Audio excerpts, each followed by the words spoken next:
Inshallah, this is the second session we have. We're going to be talking about the moral value in Islam. We spoke about various hadith in the last session, and we explained the hadith of the Prophet ﷺ, إنما بعثت لأتمم مكارم الأخلاق. We have mentioned the meaning of that one, and the brother Jazallah Khair is the one who implemented the understanding. Abu Hussein.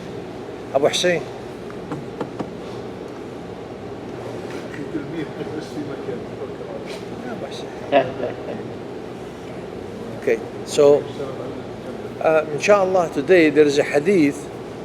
I think it is very important to talk about and to explain.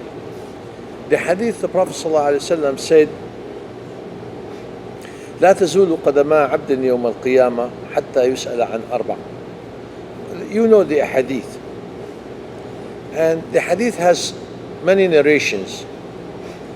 Some of it is عن عمره فيما أفناه وعن شبابه فيما أبلاه وعن ماله من أين اكتسبه وأين أنفقه وعن علمه ماذا عمل فيه.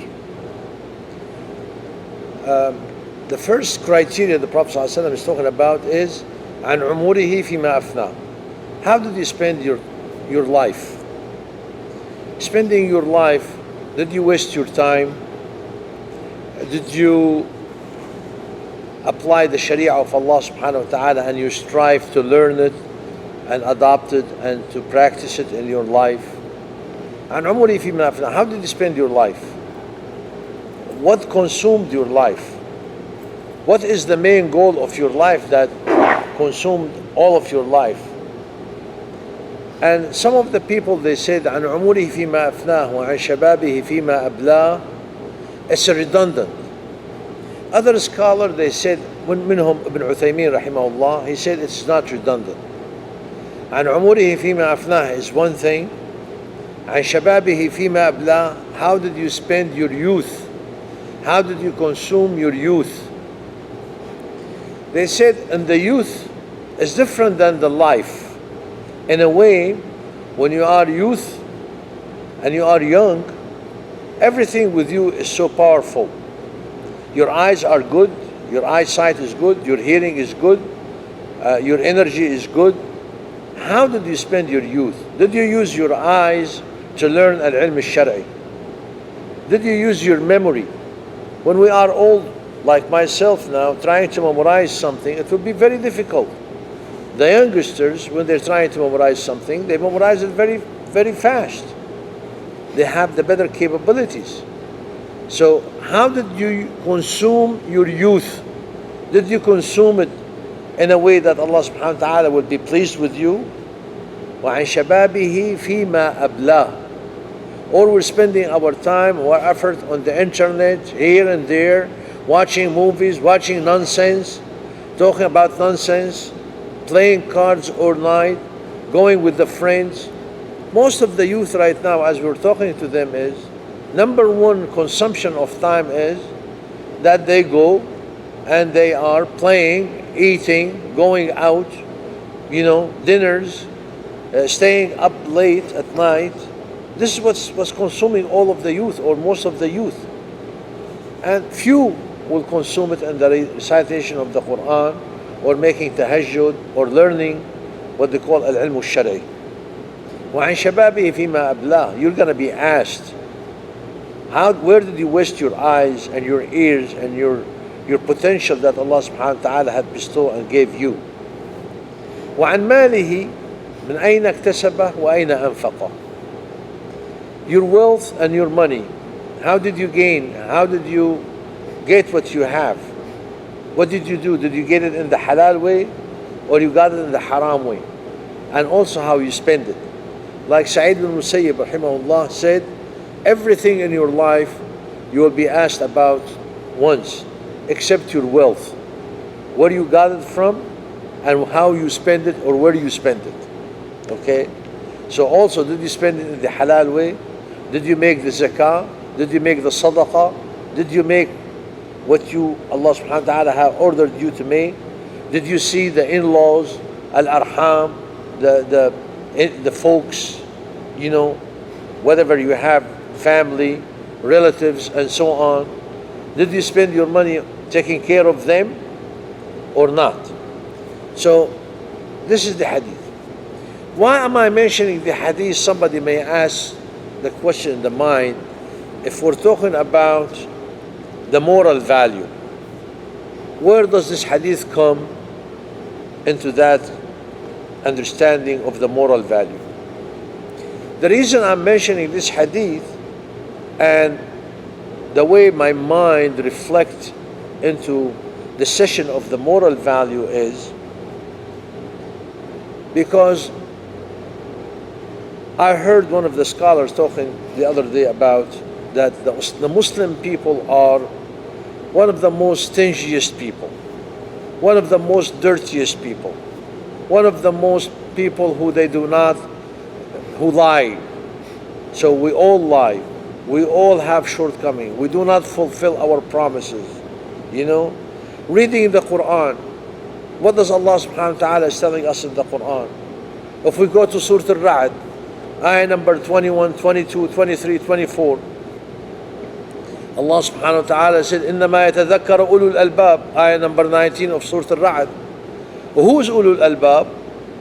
Allah subhanahu wa ta'ala explaining in 9 categories who are أُولُو الْأَلْبَابِ in the same surah. الَّذِينَ يُوفُونَ بِعَهْدِ اللَّهِ وَلَا يَنْقُضُونَ الْمِيثَاقَ وَالَّذِينَ 9 categories. Look at them, you will find all the moral values are there. يُوفُونَ بِعَهْدِ اللَّهِ وَلَا يَنْقُضُونَ الْمِيثَاقَ. طيب, how many of us fulfill our covenant, fulfill our promises, fulfill, you know, what we agree on doing? The Prophet ﷺ said in the Hadith al-Bukhari, آية المنافق 3 or 4. There's 2 narrations. إذا حدث كذب وإذا وعد أخلف وإذا اؤتمن خان وإذا خاصم فجر. How many of us are practicing this? All of us, most of us, إلا من رحم ربي. إذا حدث كذب. If he speaks, he lies. وإذا اؤتمن خان. You give him something, you trust him with something, he will come and he will not do it. He will not deliver the amana. And إذا حدث كذب وإذا اؤتمن خان وإذا خاصم فجر وإذا وعد أخلف. All of this we do. And then if we have some misunderstanding or some in our relationship or some you know, we don't agree on, you will find him so vicious, so bad, speak behind you, curses you, cusses you, all of those stuff. So why? Why, with all these orders in the book of Allah, with all these orders of the Prophet ﷺ about being clean, immaculate, we're very dirty. Go to our bathroom here in the masjid, take a look around, papers around, water around, you know, you need to go to the bathroom, you need to spend half an hour trying to clean it before you go there. Why? And our Islam is talking about being so clean and so nice and leaving the bathroom very clean for the person who's going to come after you. Why? We have all the traditions, we have all the teachings. That's going to put me into a point that all the learning is not enough. All the knowledge is not enough unless we put it into use, unless we put it into a practice. I need to say I'm clean. I really need to be clean inside out. I need to be clean wherever I go. I find something bad, I clean it. I need to fulfill my promises. It's just not only talk. If I speak, I try to say the truth. Do not evade it by, you know, cutting corners, going here and going there. Speak the way it's supposed to be spoken. And that's why I use this hadith. When the Prophet ﷺ said, لا تزول قدما عبد يوم القيامة حتى يسأل عن 4: عن عمره فيما أفناه وعن شبابه فيما أبلاه وعن ماله من أين اكتسبه وأين أنفقه. And the fourth one is وعن علمه ماذا عمل فيه. You have the knowledge. Did you put it to use? You know all the hadith about being clean. Are you clean? Are you immaculate? Do you leave the place behind you clean? You have all the hadith about being truthful. Are you truthful? You have all the hadith about being fulfilling your promises. Do you fulfill your promise? Do you take care of the people around you? Do you give nasiha? Do you have good heart? Do you give sacrifice? Do you give ithar, altruism, to others? What do you do? This is the question. This is al-akhlaq.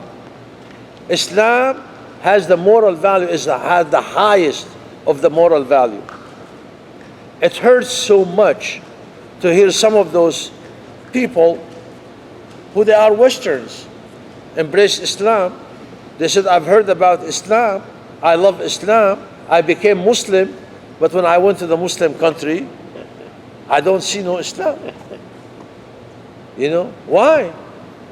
Because our streets over back home are one of the dirtiest streets. We lie to each other, we do not fulfill our covenants, we don't take care, everything is bad. And some of the scholars, they said, this is why we are as a nation, as ummah, the Muslimin, we are behind.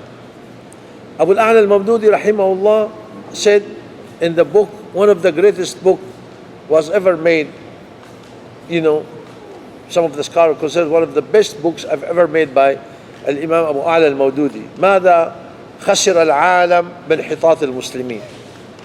What is the world have lost when the Muslims have been degraded? The whole world lost. But the biggest loser in the world is us. We are the biggest loser because we lost our dignity, we lost our honor, we lost our reputation, we lost our izzah, we lost everything. We are the first loser. And when we became losers, the whole world lost behind us or became losers after us. So this is what I meant is al-akhlaq. Now, I don't want to go into stories that hurt, that you hear from people neglecting their parents, for example. They're not taking care of them. They're not having birth to them. They're not taking care of their families. Why? And those so-called Muslims, it hurts.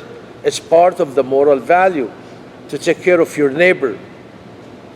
One hadith about the neighbor, it will be enough than all of the hadith that you need to mention. The Prophet ﷺ said, ما زال جبريل يوصيني بالجار حتى ظننت أنه سيورثه. Jibreel alayhi salam kept advising the Prophet and reminding the Prophet ﷺ for his neighbor. ما زال جبريل يوصيني بالجار. Yusini advised me, remind me of a jar that I need to take care of my neighbor. Until I thought that one day Jibreel is going to say that your neighbor may inherit you. Okay? So this is how difficult it is. How do we take care of our neighbors? How do we show them that I'm a Muslim? How do I show my neighbor I'm a different person than any others? By living the Islamic moral value and Islamic teaching in that regard.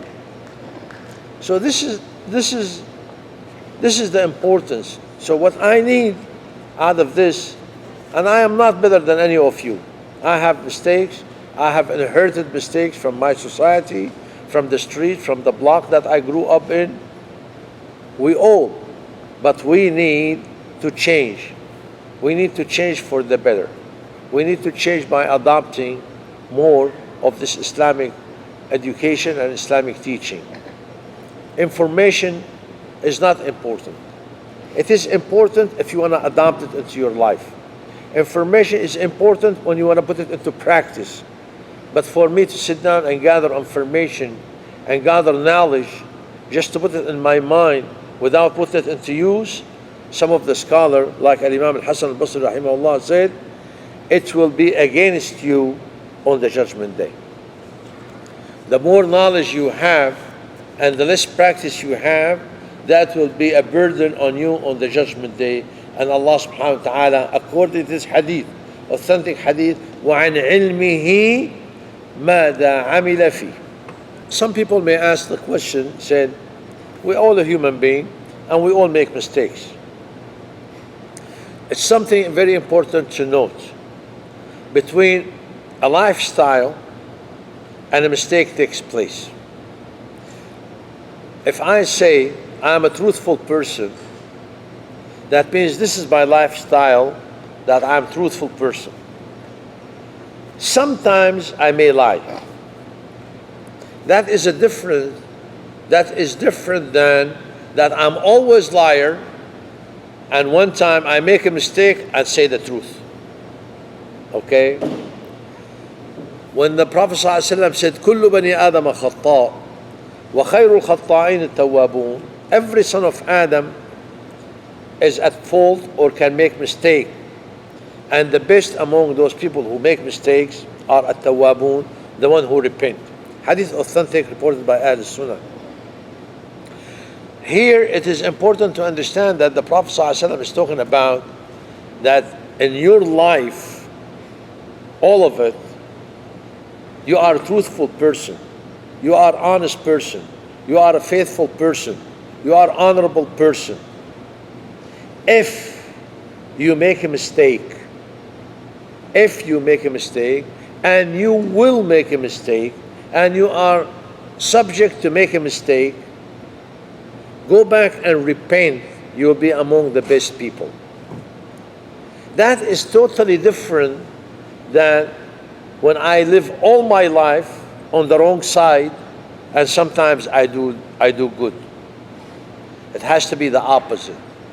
I have to be on the right side all my life and sometimes I can make mistake. This is the same understanding where we can be derived from the ayah in the Quran where Allah subhanahu wa ta'ala said, وَالَّذِينَ إِذَا مَسَّهُمْ طَائِفٌ مِّنَ الشَّيْطَانِ تَذَكَّرُوا فَإِذَا هُمْ مُبْصِرُونَ. وَالَّذِينَ إِذَا مَسَّهُمْ طَائِفٌ مِّنَ الشَّيْطَانِ. They are on the right side all the time. But sometimes, because of your lust, desire, weaknesses, whatever you have as a human being, which all of us has, you could go astray, you could go wrong, you could lie, you could avoid some of the Islamic teaching or some of the moral value. You could do that. وَالَّذِينَ 7 points where Allah subhanahu wa ta'ala have complimented the Prophet sallallahu alaihi wasallam. And the last one he used, that Allah subhanahu wa ta'ala complimented the Prophet sallallahu alaihi wasallam with his moral value, where Allah subhanahu wa ta'ala said, إِنَّكَ لَعَلَى خُلُقٍ عَظِيمٍ. You have great values, great moral values. Allah subhanahu wa ta'ala is complimenting the Prophet, giving the Prophet sallallahu alaihi wasallam the degree. What I would like to say is, usually when you have a degree from somebody, the value of that degree comes from the value of the issuer. If I have a degree from the top university in the United States, it's totally different in the eye of the people from another person who has a degree from not known universities or college. Okay? Some people said, I graduated from so and so. It's enough to be graduated. Then the school is so great, they don't even ask him about, his level of graduation. Was it excellent, honor roll, 4.0, 3.5, or whatever. It will be so honorable that you graduated from such school, because that school is so great, so that will give you this. This is وَلِلَّهِ الْمَثَلُ الْأَعْلَى. Allah subhanahu wa ta'ala, the Almighty, is the highest, the most honorable, is giving that degree to the Prophet. So that degree of the Prophet ﷺ has the highest degree of all mankind. And there is no higher degree than this. And also, as the scholar said, that means that the Prophet ﷺ has the highest degree of Bani al-Bashar, of all the other prophets, of all the other Rusul, of all other human beings. And that's according to the hadith of the Prophet ﷺ, أنا سيد ولد آدم ولا فخر. I am the master of the human race. I am the best among the human race. And I'm not saying this according to the Prophet ﷺ, trying to be arrogant or trying to show off. But that's the fact. Okay? So the Prophet ﷺ has that great level of the moral value. Another thing is, would like to mention here, in terms of the moral value, is hadith. A lot of time we mention it, but it does not click in our mind so much. And some of the people interpret it in a different way. The hadith of the Bukhari, where the Prophet ﷺ said, "Inna lillahi tis'an wa tis'ina isman, man ahsaha dakhala al-jannah." This hadith reported by al-Bukhari, this is the hadith that is reported by al-Bukhari. There's another hadith reported by al-Tirmidhi, where the Prophet said, وَتِسْعِينَ إِسْمًا مَنْ أَحْصَاهَا دَخَلَ الْجَنَّةِ, and he will go into those 99 names. This hadith reported by al-Tirmidhi is not authentic. The hadith that mentioned the criteria and the names and the attributes of Allah subhanahu wa ta'ala came in the hadith of al-Tirmidhi. Some of them are not agreed upon the scholar. One of those names, for example, as-Sattar. As-Sattar is not agreeable among the scholar that to be one of the names of Allah. Al-Muntaqim, it is not a name of Allah subhanahu wa ta'ala, it is in those 99. Allah subhanahu wa ta'ala is not al-Muntaqim. And there is no wording in the Quran said he's al-Muntaqim. There is no hadith sahih said in al-Muntaqim. And the ayah came, and people came is Dhun Tiqam. Okay? Dhun Tiqam is different than to give him a name. And according to the rules and regulation of the names and the attributes of Allah subhanahu wa ta'ala, as a scholar stated, and there is a booklet of Ibn Uthaymeen rahimahullah, which is very important risala of Ibn Uthaymeen, is how to understand the names and the attributes of Allah subhanahu wa ta'ala. And one of those rules that Ibn Uthaymeen put in that risala, and he's copying all other scholars what they have agreed on, which is you cannot derive a name to Allah subhanahu wa ta'ala from an act. The act could be coming in the Quran. A description of an act, يقول صفات فعلية. You cannot derive a noun, an ism, from الصفات الفعلية. ويمكرون ويمكر الله. ويمكر الله. But you cannot derive a name from this particular act. Allahu Azizun Dhun Tiqam. You cannot derive a name from Dhun Tiqam and say he's al-Muntaqim. You cannot do that. So this is one of the rules. It's very important to learn. Inshallah, may Allah subhanahu wa ta'ala help some of the scholars in our community to speak about the rules, not to speak about, you could speak about the names and the attributes and the explanation of each of them. I've heard that the women's sessions, they are doing that and they're gathering. But what I'm talking about the rules of understanding the names and the attributes of Allah. In my mind, it is more important to understand the rules than to understand the names and the attributes. Anyway, what I want to know from this is the word ahsaha. Going back to Hadith al-Bukhari, Inna lillahi 99 isman man ahsaha dakhala al-jannah. What does ahsaha mean? Some people said memorize it, no. Some people said know in it, no. Some people said this and that. والله أعلم, والله أعلم, the best understanding that the scholar came up with, أحصاها أي تخلق بأخلاقها. You know, that to know those names and attributes of Allah and practice it, put it into use, you know, like came in the athar, came in the narrations. Allahu Kareem yuhibbul Kareem. Allah is generous, He would love the person who is generous. This is as an idea. Allah subhanahu wa ta'ala Rahim, Rahman, Rahim. No, we're not going into Rahman al-Dunya wal-Akhirah wa Rahimahuma, Yarhamu ibadahu fi dunya wa Yarhamuhuma fi al-Akhirah. The difference between Rahman and Rahim. I'm not going through this. What I'm saying is Allah subhanahu wa ta'ala Rahman, Rahim. تخلق بهذا. You put it into use, put it into practice of your life. Use it. Be Rahim, be Ghafoor, be ولله المثل الأعلى. So أحصاها, according to this understanding, والله أعلم, is to live by it, to put it into use, to practice it in your life. Okay? So this is أحصاها, أن يتخلق بأخلاقها. We're going to stop by the request of the brothers, because the salah in the masjid is going to be 9 o'clock. Some people want to have wudu. So I'm going to say سبحانك اللهم وبحمدك لا إله إلا أنت استغفرك وأتوب إليك ولا حول ولا قوة إلا بالله العلي العظيم.